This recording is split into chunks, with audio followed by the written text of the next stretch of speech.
Let's try another example of forces acting at angles.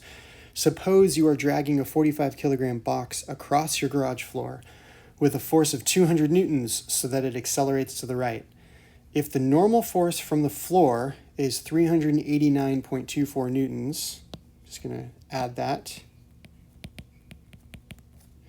and the force of kinetic friction is 97.31 newtons, so that's going to be acting backwards, right? Determine the net force in the x and the y directions. And one thing that I forgot to include in this problem is that this angle here is 15 degrees.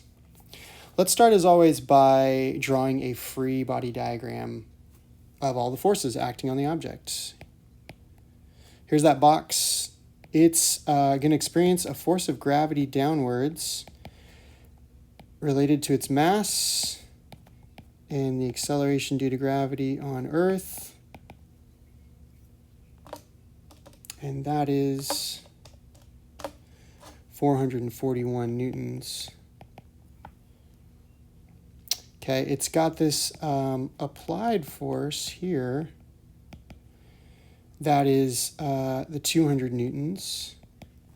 It's acting at an angle of 15 degrees from the horizontal. And the box is being supported by the floor with a normal force, or 389.24 newtons. And friction with the floor is resisting 97.31 newtons. Okay, so a lot of forces acting on this, 4 forces acting. Let's first start by summing the forces in the x direction, okay? So in the x direction, which forces count? Well, this has an x component. This has an x component. The normal force does not act horizontally, and gravity does not act horizontally. Okay, so there's just going to be 2 forces acting in the horizontal direction. Okay, so let's try to call those out here. 2 forces acting in the horizontal direction. So we've got kinetic friction, which is pushing leftward. So that's going to be a negative force,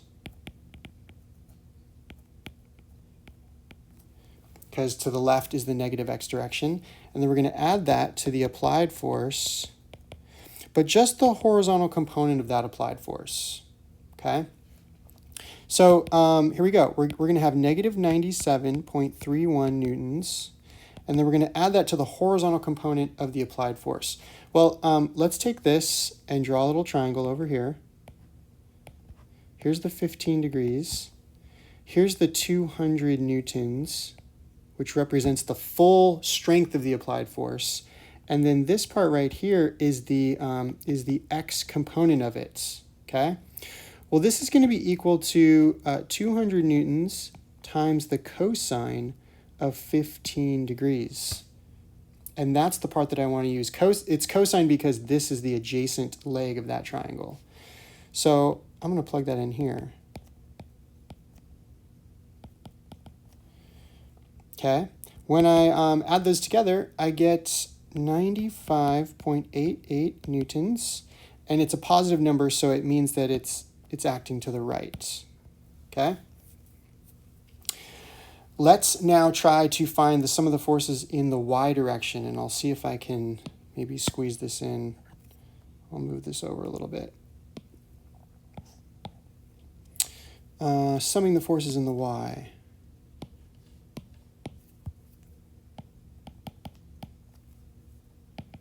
Here we go. Which forces have y components now? Well, certainly the normal force has a vertical component. Certainly gravity is going to have a vertical component. This kinetic friction is not going to have any vertical component, so I can exclude that. And then I'm going to take just the vertical component of the applied force. So I've got 1, 2, 3 forces acting vertically. Okay? Let's see if I can pull those out here. All right.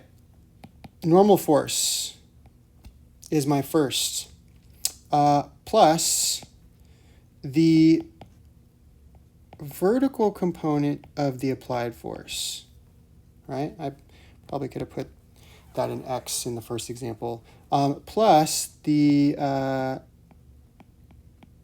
negative value of gravity. Gravity is pointing downwards, so it will be a negative number, okay? Here we go. The normal force is 389.24 newtons. The Y component of the applied force is now here, right? This is going to be 200 times the sine of 15 degrees.